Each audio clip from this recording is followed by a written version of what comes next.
Hello everybody, my name is Brodos and welcome to my new YouTube series Budget Decks. So, I don't know if you're viewing this from Hardpound or YouTube itself, but anyways, Budget Decks is a new series I'm starting since with so many expansion, League of Explorers, Naxxramas, Blackrock Mountain, the Grand Tournament and Goblins versus Gnomes, people start to really struggle to, have a good start at Hearthstone itself. And it's really hard to catch up no matter how much time you play, and even if you pay a lot of money, it's hard to catch up. And with this series, I'm gonna do a variation of every class, and with every class I'll be doing a step-by-step how to process your decks. It's into 3 steps, and so basically I'll show you how it works in this video, and then you'll know the drill for the next one. So alright, let's start. So budget mage 1. So this is how the deck looks at the start. This one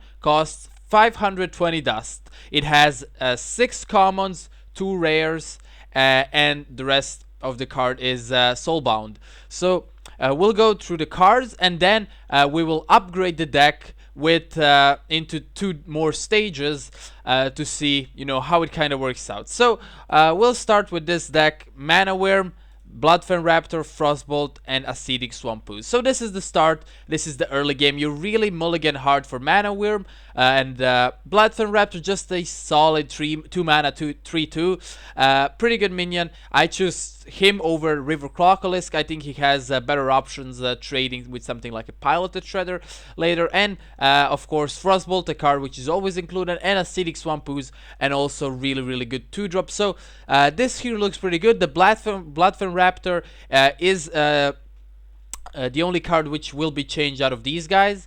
But this is actually a really good early game with a budget deck. Alright, so from this we move on to 3 drops with Grizzly, with Ironforge Grizzly, Spellslinger, and Arcane Intellect.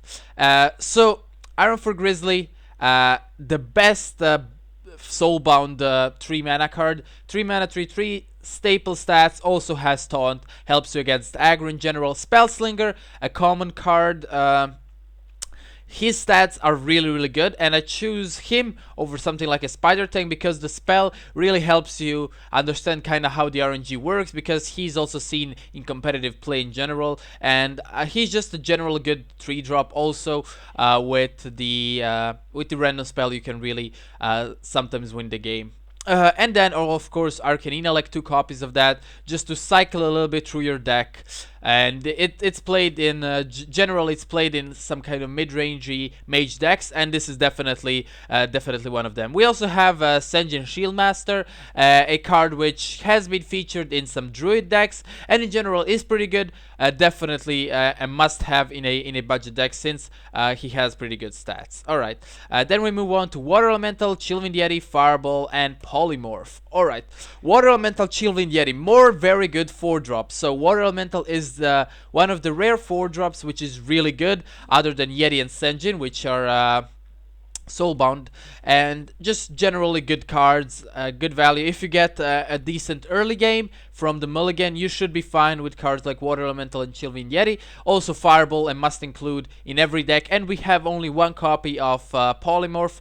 It's always hard to deal with those big minions, and since you don't have big minions yourself or stuff like Big Game Hunter and similar, Polymorph is just a really good include in any mid-range mage deck. So that's it for the 4-drops. We move forward with Strangleton Tiger, Healbot, Boulder Fist Ogre, and Flame Strike. So this is all the soulbound and the common cards you have been seeing. So Strangleton Tiger and Healbot, both only 1 copy. So Strangleton Tiger, 5 mana 5/5, excellent stats. Also has the stealth, really good potential in trading, because this deck, like, it's 520 dust. You should get around 520 dust in the first week of playing or so, by disenchanting, of course. So this deck should get you to somewhere rank 18 without too many problems, and then you can of course upgrade. Then 1 Healbot. I have been testing this, and aggro was kind of a problem. Like, I was having a board somewhat, but I would just get rushed. And then Healbot really helped me with that. Really good include. Boulder Fist Ogre, 2 copies. really good 6-drop. It's a free card, and why not play him? He's a great body, trades with a lot of things. Definitely worth putting in. And of course, double Flame Strike, because Flame Strike is really good. Because a lot of decks tend to run just a lot of spam and not cards which are like really value. Something like Razorfire Hunter, Murloc Tide Hunter will be seen pretty often, and then you just Flame Strike, clean all of that up, and continue with your big drops. And then we have the only rare card up until now, Sunwalker. So I was debating if we go double Sunwalker or a double Azure Drake, and with a little bit of testing, I found Arcane Intellect really cycled that through good, and Azure Drake really didn't have a lot of impact, so Sunwalker was definitely a much better pick in that regard. Alright, so that's how the first part of the deck looks. So this is the deck, the initial 520 dust. This should be able, like when you start the game, you get around 3 packs from the quests, and by getting all the heroes, getting all the heroes level 10, you also get a free arena run, maybe a tavern brawl, and you will get around 5-6 packs, saying you will get something good. Maybe you even get something that is played in this deck. It's definitely fine. If you have any cards which you opened and you think they are good, feel free to message me in the comments of this video or on Hearthstone if you're watching this, and I'll answer and tell you if you should include it, for what, and so on. Alright, then we go through the first changes of the deck. So we'll go to the second stage. Bloodfen Raptor, not so good, and we trade him for an unstable portal. So we catch up a little bit of dust, we farmed a little bit of gold with our initial deck, and Bloodfen Raptor, it's not so good. It's a 2-mana 3/2, nothing too special. Unstable portal is absolutely great. That's basically the point. You will get huge value, and you will kind of have a lot of. You will definitely have a lot of fun with Unstable Portal, and I definitely recommend. If you have an Unstable Portal even earlier, just put him in the deck.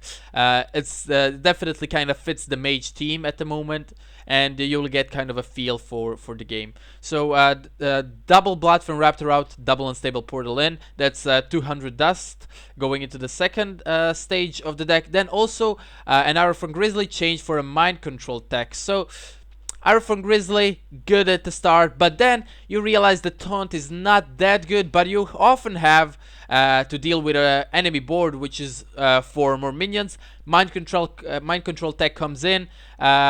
Good card. If you don't have him, this is a card which can wait. So definitely this is the last pick of the tier 2 decks that you have to change. And then we have the Yeti, which is switched for double Piloted Shredder. Yeti is good, but Piloted Shredder is more sticky. People will often just kill off a Yeti in some way or another, while Piloted Shredder, they have to have 2 bodies, like an Abusive Sergeant or Dark Iron Dwarf or something like that won't clear an entire Shredder, and that's why Shredder is so good in many cases.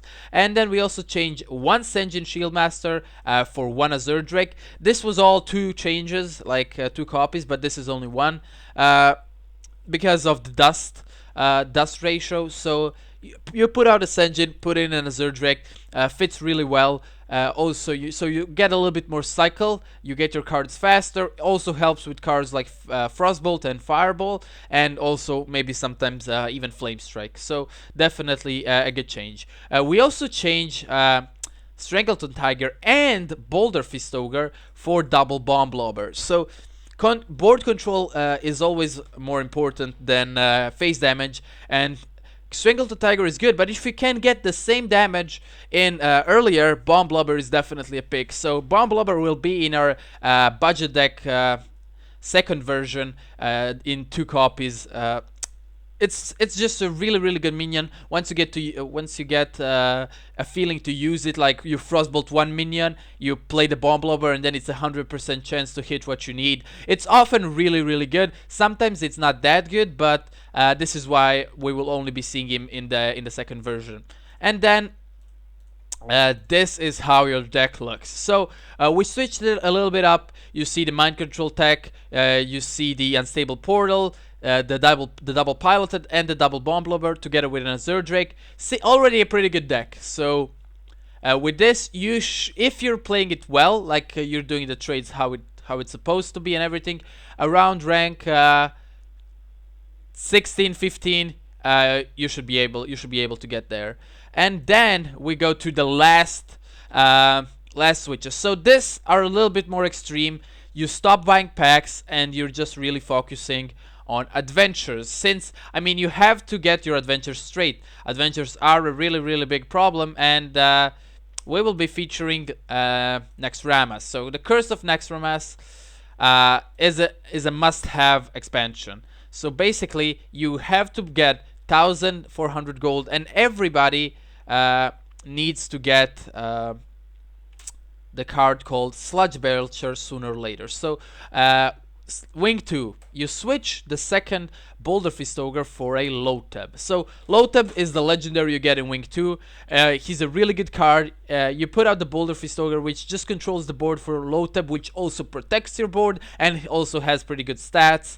So Loteb is a must include. Now we dropped all the Boulder Fists, but we have the double Bomb Blobber. We dropped both Bomb Blobbers for double Belcher. So Sludge Belcher, just an amazing card, always good. So Bomb Blobber is sometimes insane, while sometimes it doesn't do much. Sludge Belcher is just always a great card, a must-have in 70% of the decks at the moment, maybe even more. So definitely you have to get your Sludge Belcher as soon as possible. So after you kind of get the early stage, you will have to start saving a little bit of gold, going into Naxxramas, and getting that Sludge Belcher in Wing 2.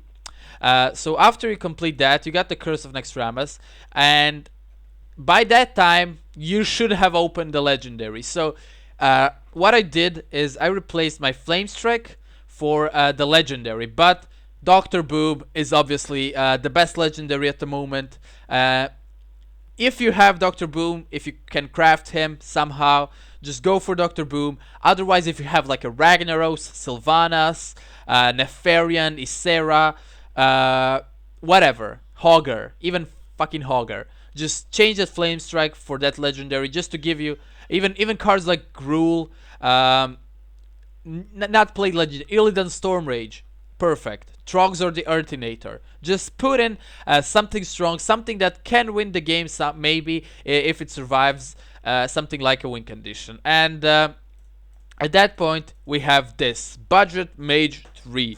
So at this point, it's not that much budget, but if you build it, as I said, you just build it in the steps as you're grinding through the ladder, as you're playing the game. You will have a good time.